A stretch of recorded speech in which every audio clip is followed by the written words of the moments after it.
എല്ലാവർക്കും നമസ്കാരം. Food and ക്രാഫ്റ്റിലേക്ക് സ്വാഗതം. ഇന്ന് ഞാൻ വന്നിട്ടുള്ളത് എല്ലാവർക്കും ചെയ്യാൻ പറ്റിയിട്ടുള്ള ഒരു വെറൈറ്റി ആയിട്ടുള്ള ടേസ്റ്റുള്ള കേക്കിൻ്റെ റെസിപ്പി ആയിട്ടാണ്. അപ്പോൾ നമ്മൾ സാധാരണ മൈദപ്പൊടി, ഗോതമ്പ് പൊടി, അതുപോലെ റവയൊക്കെ വെച്ചിട്ട് കേക്കുകൾ ഉണ്ടാക്കാറുണ്ട്. അപ്പോൾ ഇന്ന് കുറച്ച് വെറൈറ്റി ആയിട്ട് അരി കുതിർത്ത് അരച്ചിട്ട് കേക്ക് ഉണ്ടാക്കാമെന്ന് വിചാരിച്ചു. അപ്പോൾ അങ്ങനെയാണ് ഞാൻ ഈ ഒരു കേക്ക് തയ്യാറാക്കിയിട്ടുള്ളത്. ഇഡ്ഡലി പാത്രത്തിൽ വെള്ളമൊക്കെ ഒഴിച്ചിട്ട് ആവിയിൽ വേവിച്ചിട്ടാണ് കേട്ടോ ഇത് ഉണ്ടാക്കിയിട്ടുള്ളത്. അപ്പോൾ എല്ലാവർക്കും ചെയ്യാൻ പറ്റുന്ന ഈ ഒരു കേക്കിൻ്റെ റെസിപ്പി എല്ലാവരും സ്കിപ്പ് ചെയ്യാണ്ട് തന്നെ കാണാം. എന്നിട്ട് അഭിപ്രായങ്ങളൊക്കെ പറയണേ. അപ്പോൾ നമുക്ക് ഇന്നത്തെ വീഡിയോ തുടങ്ങാം. ഞാനിപ്പോൾ ദേ 1 കപ്പ് പച്ചരി എടുത്തിട്ട് ഒരു 6 മണിക്കൂർ നന്നായിട്ട് കുതിർത്ത് വെച്ചു. അതിനുശേഷം അത് കഴുകി വെള്ളമൊക്കെ കളഞ്ഞ് വാറ്റി എടുത്തിട്ടുള്ളതാണ് കേട്ടോ ഇത് നല്ല ചെറിയൊരു അരിയാണ്. അപ്പോൾ നിങ്ങൾക്ക് ഏത് തരത്തിലുള്ള പച്ചരി വേണമെങ്കിലും ഉപയോഗിക്കാം. പിന്നെ ചോറ് വെക്കുന്ന അരി വെച്ചിട്ട് ഞാൻ ചെയ്ത് നോക്കിയിട്ടില്ല. അപ്പോൾ ഇത് പച്ചരിയാണ് കേട്ടോ. അപ്പോൾ നമുക്ക് ഇത് മിക്സിയുടെ ജാറിലേക്ക് ആദ്യം ഇട്ട് കൊടുക്കണം.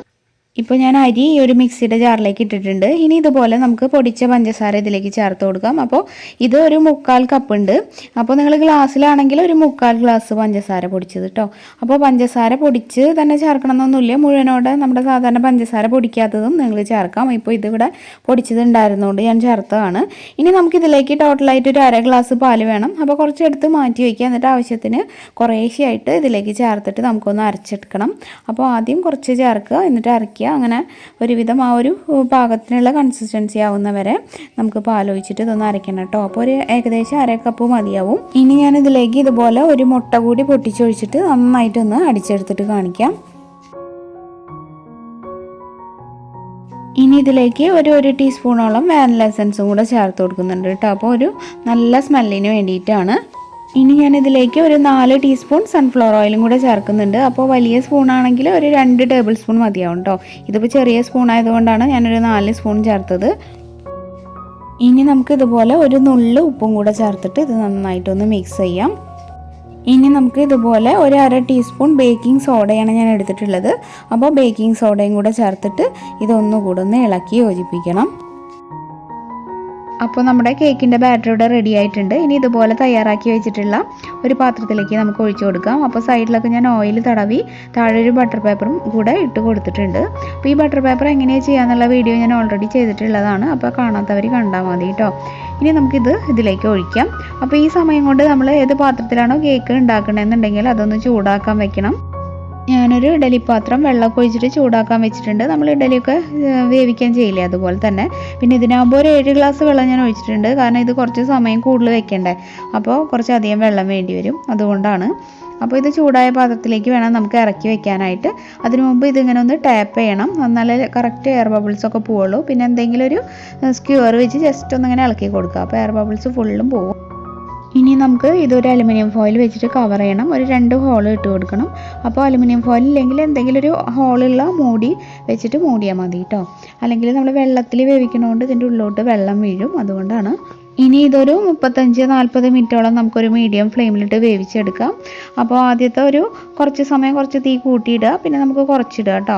അപ്പോൾ നമ്മൾ സാധാരണ ഇഡലിക്കൊക്കെ ചെയ്യില്ലേ, അതേപോലെ തന്നെ. എന്നിട്ട് കുറേ കഴിയുമ്പോൾ ഒന്ന് കുത്തി നോക്കുക, വെന്തിട്ടുണ്ടെങ്കിൽ നമുക്ക് എടുക്കാം. ഞാനിപ്പോൾ അതേ ഒരു 40 മിനിറ്റൊക്കെ ആയിട്ടുണ്ട് ഇത് വെന്തപ്പോൾ. കണ്ടില്ല, എടുക്കുന്ന സമയത്ത് കറണ്ട് ഉണ്ടായില്ല, അതുകൊണ്ട് ജസ്റ്റ് എനിക്ക് കാണിക്കാൻ പറ്റിയില്ല കേട്ടോ. നല്ല ഇരുട്ട് പോലെയായിരുന്നു, ഒട്ടും തന്നെ ക്ലിയർ കിട്ടിയില്ല, അതുകൊണ്ടാണ്. കണ്ടോ, ഇതിപ്പോൾ ഞാൻ പുറത്തേക്ക് എടുക്കുകയാണ്.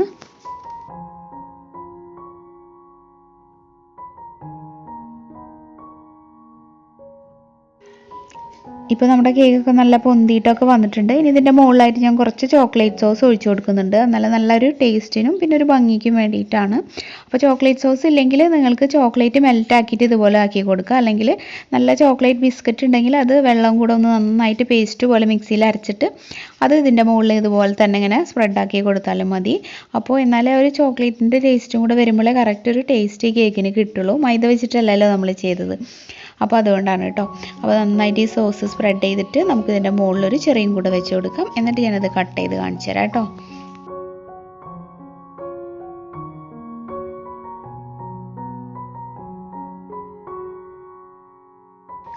അപ്പോൾ അരി വെച്ചിട്ട് തയ്യാറാക്കിയിട്ടുള്ള ഈ ഒരു വെറൈറ്റി ടേസ്റ്റുള്ള കേക്കിൻ്റെ റെസിപ്പി നിങ്ങൾക്ക് എല്ലാവർക്കും ഇഷ്ടമായിട്ടുണ്ടാവുമെന്ന് വിചാരിക്കുന്നു.